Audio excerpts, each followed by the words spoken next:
street style de Zozo, le street style de Zozo. Cette fois je me suis pas trompée parce que souvent je dis street tattoo à la place de street style et tout. Ah ouais, mais n'importe quoi. T'as un street tattoo un peu là, si tu veux qu'on fasse un street tattoo. Ils sont les mêmes. Ouais, le beau tatouage. Mais je peux dire ce que je veux faire. Concept. Le street tattoo du futur. Tout là, t'as vu, il y aura écrit NTM et tout. Allez Zozo. T'es prête, Zoé? Oui, j'ai peur. Lol, jamais peur en vrai. Avec deux personnes que tu connais bof. Bah ouais, ils sont connus. Salut Zozo. Salut Louise. Je t'appelle Zozo, mais en vrai tu t'appelles Zoé. Mais en fait je te connais un peu, beaucoup, parce que t'es stagiaire chez Mademoiselle. Oui. T'es à la régie.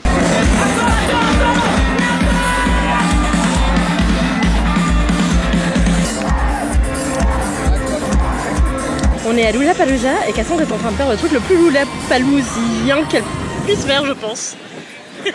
Ça se passe le yoga? Ça se passe, écoute, ça fait du bien, hein. On est un petit peu tassé, donc je détasse. Détassez bien les amis. On va circuler le sang.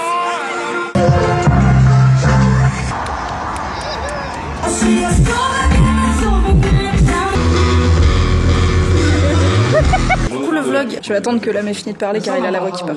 Coucou le vlog, c'est lundi soir et on est au travail et on est ravis d'être au travail un lundi soir car pour la première fois on fait un épisode de Game of Roll chez Mademoiselle. Game of Roll, c'est un podcast de jeux de rôle que tu connais si tu écoutes religieusement Laisse-moi kiffer puisque je te l'ai vanté et vous avez été très nombreuses et nombreux à me dire trop bien, merci Game of Roll pour la découverte, j'ai tout bingé, mais il y en a pas pendant l'été, que faire? Eh bien, que faire? Écoutez l'épisode spécial Mademoiselle Game of Roll. C'est parti, je suis donc Mimi alias Esther Mordoré, une magicienne de 25 ans qui en a marre de devoir faire ses preuves parce que personne la prend au sérieux. Histoire pas du tout inspirée de ma vie, bien sûr, c'est du jeu de rôle, c'est vraiment très différent. Et je suis donc avec le maître du jeu Fibre de Tigre. Salut, Le créateur de Game of Roll. On va s'éclater ce soir dans un... on va visiter de nouveaux pays qui n'ont pas été visités dans Game of Rolls. Et puis, c'est une première aventure. Si ça se passe bien, peut-être qu'il y en aura d'autres. Oui, dis en commentaire que t'aimes trop Game of Roll chez Mademoiselle, comme ça il y en aura d'autres. On est avec Loulou alias Mina Ravendish. Ouais, je suis plutôt assez contente de ce nom qui sonne un peu Harry Potter, tu l'auras remarqué. Mais oui, c'est pas pour Tu l'as trouvé sur un jeune. Mais non, je suis une voleuse et je mens extrêmement bien, ce qui est aussi inspiré de faits réels.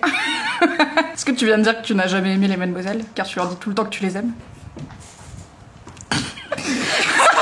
Bonjour l'âme. Attends, c'est quoi ton nom? Barthélemy Raymond. Bartholomé Raymond. Ah, Bartholomé. Je suis un petit adolescent perdu du pays Mon. Un homme de petite taille, de 14-15 ans je pense, qui veut fuir son destin de futur éleveur de cochons. D'ailleurs j'ai une petite code couleur que cochon et porc, tu vois, Ouais. tac, tac, tac, tac, tac. Je pense que Il est fort. Parfait. Et donc toi, tu es un habitué de Game of Roll. Oui, je suis un habitué de Game of Thrones, mais là j'aurai un personnage qui sera très faible. Faible, dit-il. Mais ça va être très bien, ça va être drôle. J'espère un peu moins lubrique que ton personnage. Ah bah de non, Game ça of c'est un Roll autre de base. personnage. Ok. Après j'ai 14 ans, donc tout est... Tu sais qu'à 14 ans, bref. Les hommes à 14 ans, tout un délire. Bonjour, Queen Camélia Oui. du désert. Je suis Camélia du désert. Elle est tellement contente. Je suis une guerrière des dunes élevée par des chameaux de combat à ma naissance car j'ai été abandonnée dans le sable. C'est pas du tout inspiré de ma vie. Wink wink. Ok, on est donc trois énormes noobs qui avons jamais joué au jeu de rôle de notre vie et l'âme qui s'y connaît et Fibre qui va essayer de gérer tout ce petit monde. On est parti pour 2 heures à 2h30 d'aventure, sauf si on est très doué, mais quelque chose me dit qu'on va pas être très doué. Et bientôt tu retrouveras cet épisode sur le flux Mademoiselle et chez Qualité, producteur de podcasts de qualité. Bisous. Ah bah non, c'est... Bah merde, les infos d'abord. Pourquoi tu fais cette tête? Parce que on est toutes prêtes à écouter Lucie passer sur France Inter pour parler de Beyoncé. Oh là là là là là là là.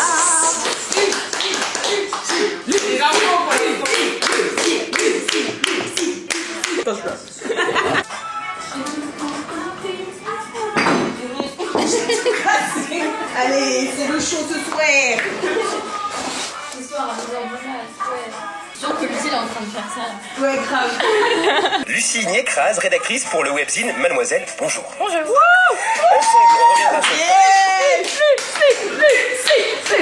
Elle remet absolument pas en question sa légitimité, c'est-à-dire que c'est une femme noire et pour autant elle dit c'est moi la reine en fait et c'est moi qui suis sur scène et vous allez me regarder et je sais que c'est moi que vous voulez sur scène à ce moment précis et je trouve ça incroyable en fait d'avoir autant de confiance en soi. Le temps de commencer ma journée avignonnaise, sauf que aujourd'hui on a quelqu'un en moins, enfin qui est toujours là mais qui a décidé de pas être au rendez-vous. C'est ma cheville. Voilà, que ça donne de rentrer tard et puis de décider d'aller sortir le linge, quoi qu'il arrive, d'aller récupérer le linge qui a séché pendant la journée. Et ben on rate des marches, des escaliers et puis on se fout de la cheville. Et puis on peut pas travailler pendant une journée. Et puis là aujourd'hui on va travailler mais on appréhende un peu comment ça va se passer. Sur ce, la leçon c'est faites attention à vous et n'allez pas récupérer le linge à 1h du matin. Voilà, je pense que c'est la leçon de ce vlog. Hop là, ça affiche, ça affiche. Je suis arrivée en Italie et là c'est la maison de Corinne qui est la pote italienne chez qui je vais être pendant 5 jours et c'est trop magnifique.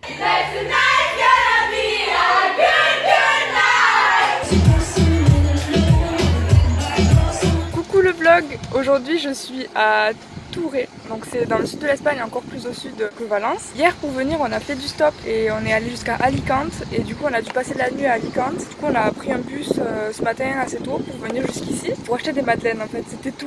Parce que mon copain il venait ici quand il était petit, son grand-père est né dans cette ville, à Touré. Il achetait tout le temps des madeleines qu'il adorait, du coup il est venu retrouver ses madeleines. On va aller à Mojacar, du coup on a fait un petit panneau pour... on va refaire du stop, j'espère que ça va marcher, c'est à genre 10 km à peine et on va essayer de trouver pour dormir. Là on vient de parler avec un mec, un américain qui habite ici depuis 2 ans, qui a un ami qui a peut-être un jardin à nous prêter pour poser notre tente. Sinon on ira au camping. Voilà, je vous tiens au courant pour la suite. Du coup le stop ça a super bien marché. Il y a des gens super sympas qui nous ont pris et ils nous ont même donné des gâteaux qu'ils venaient de faire. Maintenant on va aller se baigner là et après on va peut-être manger des gâteaux. J'étais en train de me dire que je ne vous ai absolument pas contextualisé mon voyage en Italie et que peut-être que vous vous posez la question de pourquoi et comment je connais ces gens et comment je parle italien et tout ça. Ou peut-être vous vous posez pas la question, auquel cas je vous donne la réponse à une question que vous ne vous posez pas et c'est pas grave parce que je pense que l'expérience est chouette à partager. En fait je suis partie l'année dernière, 3 mois en Italie, puisque je sais pas si vous savez mais moi j'ai arrêté d'aller au lycée après ma seconde, j'ai continué par correspondance. J'ai passé mon premier trimestre de première en étant par correspondance et j'ai passé les 3 premiers mois en Italie dans une famille locale à côté de Milan et j'étais dans un liceo linguistico, c'est l'équivalent un petit peu de la filière L en France et je suis arrivée, je savais pas du tout parler italien donc j'ai passé le premier mois à ne rien capter à ce qui se passait autour de moi mais ça me permet maintenant de savoir parler italien et de m'être fait des potes chez qui je retourne et ça c'est vraiment trop cool d'avoir cette expérience là et d'avoir gardé des potes vraiment là-bas avec qui je parle très souvent. Du coup voilà, c'est comme ça que je sais parler italien et que j'ai des gens sur place. Pour ceux qui se posent la question, c'est à côté de Milan, j'étais pas très loin de Varese, je sais pas s'il y en a qui connaissent. Et là actuellement je vais faire les courses puisque je suis revenue d'Italie, que je suis toute seule et qu'il n'y a donc rien à manger. Et je me suis posé la question, est-ce que ça vous intéresserait que la semaine prochaine je vous montre éventuellement quelques recettes que je fais puisque je suis végétarienne et que j'adore cuisiner et en ce moment je suis un peu dans ma période où je teste des trucs et tout, trucs de tofu, lentilles au curry, mais des trucs qui sont rapides et voilà, si ça peut vous dire, dites-moi ça dans les commentaires et je vous montrerai une recette la semaine prochaine. Voilà, et là je vais arrêter le vlog puisque j'arrive sur la grande route et que ce serait bien que je me fasse pas écraser pour que je continue à faire des vlogs, sinon vous aurez jamais de recette. Bref, salut. Là on est toujours à Mojacar, on est dans un camping, vous pouvez voir notre tente derrière moi et on va partir du camping en fait là dans pas longtemps. On y a passé 2 nuits, c'était vraiment très chouette sauf que ça coûte un peu trop cher et du coup on va devoir s'en aller. On va essayer encore de trouver des gens chez qui dormir mais bon je pense qu'on va galérer parce que ici c'est hyper sec donc les gens ils ont pas de jardin, du coup ça va être un peu chaud. Sinon on sait pas encore comment on va faire parce que en Espagne en fait le camping sauvage c'est hyper galère, c'est interdit quasiment partout, enfin bref c'est chaud. Du coup on sait pas où on va dormir. Et en fait on est revenu au camping, voilà, parce qu'on n'a pas trouvé d'endroit où aller. En fait on avait croisé un mec le jour de notre arrivée qui était venu nous parler et tout, qui était super sympa et il a voulu nous revoir ce soir, du coup on s'est revus et tout, sauf qu'en fait il s'est mis à draguer mon copain. Donc au final on est revenu au camping, on s'est dit tant pis pour nos économies. Donc maintenant on va installer notre tente. On a repris le même emplacement que les 2 dernières nuits. Puis du coup on va en profiter pour aller à la piscine. Voilà. Coucou le vlog. Aujourd'hui vous allez avoir le décor de ma piscine parce que il fait genre 38 degrés et que j'ai décidé que je ne bougeais pas de ma journée de là parce que je suis trop bien. Bref, cette semaine je suis allée en Italie. Je suis tellement déjà trop méga nostalgique de ce pays, de l'ambiance, de ces vacances parce que j'aime trop l'Italie quoi. J'aime trop la langue, j'aime trop la culture. J'ai fait la vie italienne quoi. C'était cool. C'était trop bien. Et par contre je me suis fait déglinguer par les moustiques. Bon, Bon, il y en a ici, mais il y en a moins. Franchement, en Italie, mais je suis devenue un morceau de nourriture pour moustiques, quoi. C'était relou, par contre. Mais bon, mais je garde tellement des trop bons souvenirs que, à part ces bestioles de bah c'était trop génial. Sur le Festival d'Avignon, j'aime toujours aller voir des trucs que j'ai pas l'occasion d'aller voir à l'année. Et notamment des spectacles d'hypnose, de mentalisme, de magie. Je vais jamais à l'année dans ma ville, à Toulouse, voir des spectacles comme ça parce que j'en vois pas passer d'abord et parce que en vrai c'est pas mon énorme kiff non plus. Mais quand j'ai l'occasion et que j'en ai sous les yeux, je le fais.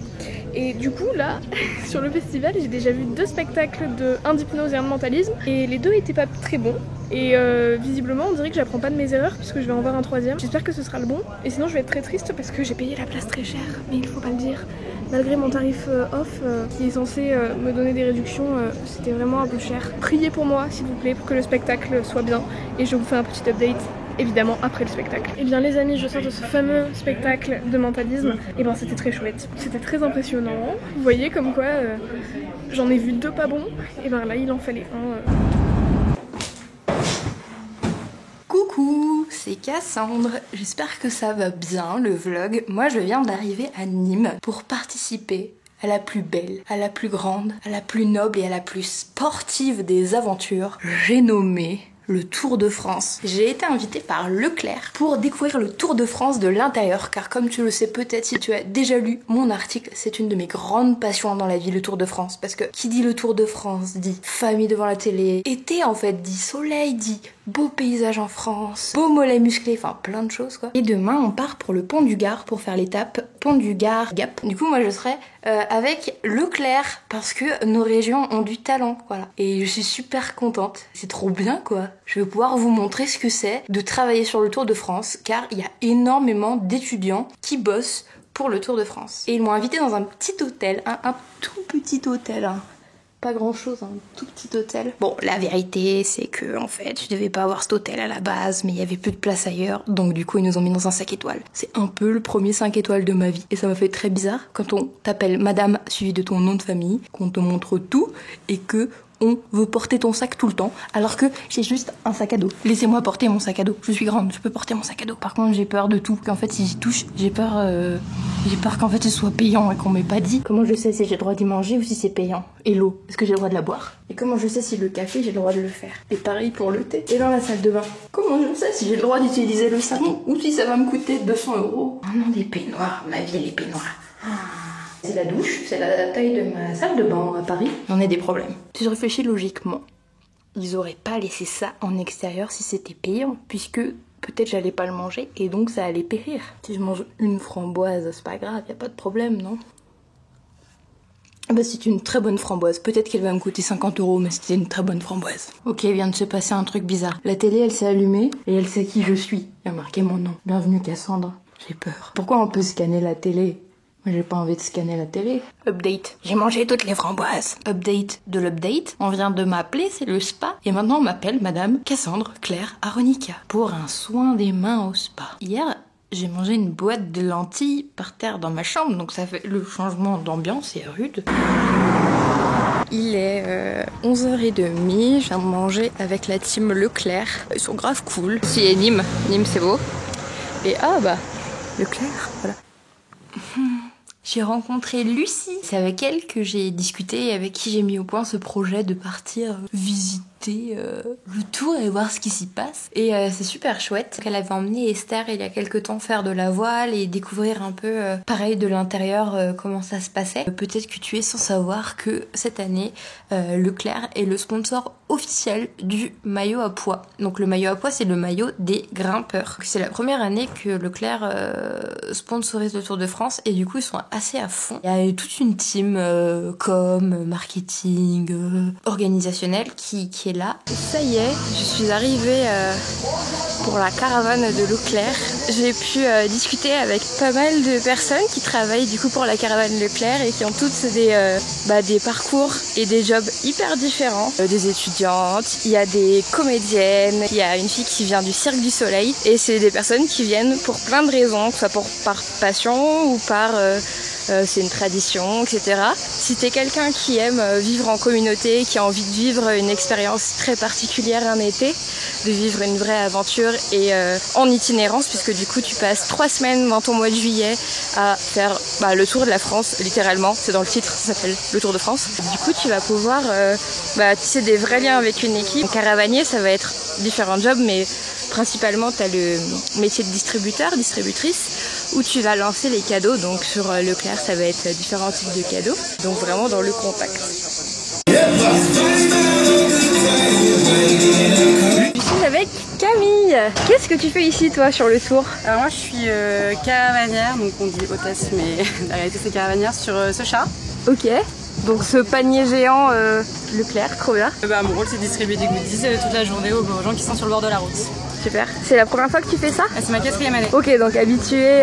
J'étais étudiante en management du sport, j'ai terminé en avril. Je faisais ça l'été avant pendant mes études. Et là, mon métier idéalement ce serait d'être chef de projet dans le sport, donc faire un peu ce que les gens font ici On est en train de s'installer. 500 spécialités régionales à prix Leclerc. Je pars par là. Non. Allez, allez copains.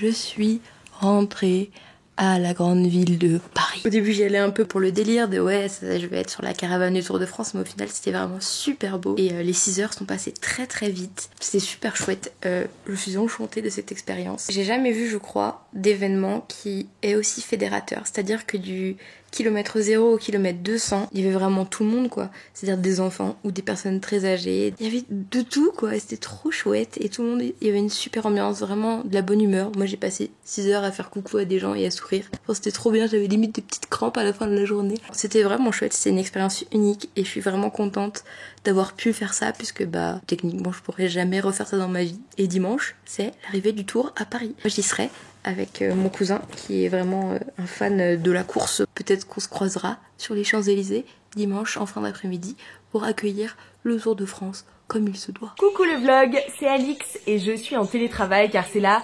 canicule. Je suis en pleine écriture du kiff du jour, de demain du coup, pour la nouvelle newsletter de Mademoiselle qui t'envoie un kiff par jour dans ta boîte mail et c'est top. Donc là j'écris sur DJ Chelou qui est un DJ un peu chelou du coup, qui reprend les airs, les plus belles chansons françaises en y mettant les paroles des rappeurs actuels.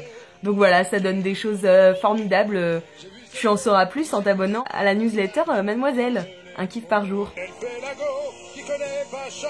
Abonne-toi, je n'ai rien d'autre à te dire à part que mon chat Coppola est vraiment fan de DJ Chelou et de la newsletter Mademoiselle. Hein Coppola?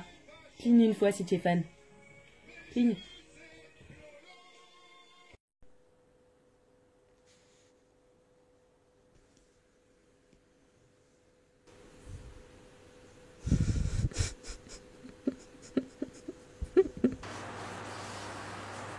On n'a pas de chat, mais on a un ventilateur par personne, c'est pas mal non plus. Ouais, le télétravail, on est là nous.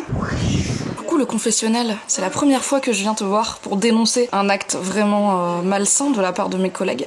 Je pense que c'est une volonté de nuire, une volonté de saboter, qu'il faut ne pas taire, c'est important.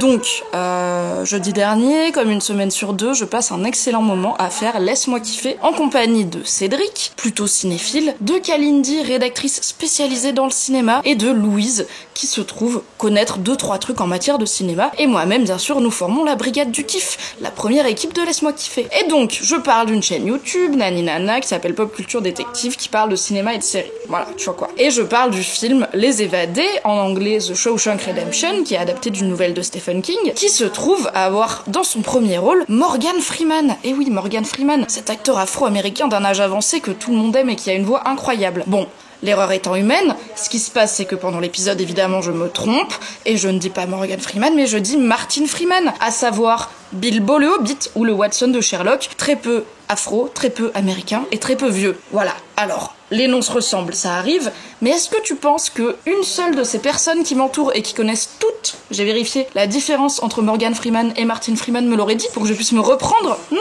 elles n'ont rien dit et m'ont laissé me ridiculiser devant la France entière en confondant deux acteurs que pourtant j'admire beaucoup. Du coup, j'ai l'air bête, ça a dû être une copine qui me le dit hier parce que personne ne m'a prévenu, même pas Louise qui a quand même monté cet épisode. Donc hier, je suis chez une copine, je profite de sa clim, nani nana, elle écoute Laisse-moi kiffer, au lieu de travailler, mais c'est un autre sujet, et elle me dit, bah alors, t'as dit que c'était Martin Freeman dans Les Évadés. Et voilà, j'ai l'air con maintenant, j'ai l'air d'une personne qui confond tout le monde. Donc, je tiens à rappeler que c'est Morgan Freeman, bien sûr, dans Les Évadés, et que peut-être Louise est en train de saboter ma street cred cinéphile. Affaire à suivre. Descendre d'un étage là. Ça y est, moi j'ai chaud. Je sais pas si ça se voit, mais j'ai chaud. Je suis content qu'il pleut. Il pleut. Ouais, j'avais un peu. Là, j'avoue, j'avais un vampire de la moustache. J'en peux plus. La personne qui se plaint le plus de la pluie, c'est cette personne. Oui, mais bon. Dès qu'il fait genre pas très beau, elle est là. C'est lui, c'est nul là. Et là, il pleut, et là. Super. C'est en novembre comme thème. Ça, j'adore. Moi, je suis hyper contente. C'est juste que je suis là. Genre, comment ça se fait que toi, t'es contente? Comment c'est possible? Moi, j'ai pas le droit de me plaindre de toute la canicule parce que je râle tellement quand il fait pas beau que si je dis un truc parce qu'il fait chaud, on me tombe dessus. Vous voyez en direct. Et donc, j'ai pas le droit de me réjouir non plus d'un petit vent de fraîcheur apparemment. Est-ce qu'il fait assez frais pour faire une danse de fin de vlog? Ah oui, il fait jamais trop chaud pour faire une danse de fin de vlog. Moi j'adore. Elle est là, je sens pas. Moi c'est ma passion. Prends-moi la main, viens danser. Parce que c'est la fin du vlog. Louise s'enjaille grave sur ce son. Je suis désolée. Qu'est-ce qu'on est bien tout est bon. Oh là là, quelle angoisse. Non mais c'est la fin du vlog, donc du coup tu sais quoi, vendredi prochain on se retrouve à 18h et puis le dimanche sur YouTube. Et moi ce week-end je suis nuit secrète, si t'es nuit secrète viens me faire coucou. Voilà, c'est tout, bisous. Arrêtons cette musique. Stop. Michel l'océan passe ici. Ça fait quelque chose de magique. Il a rien à faire.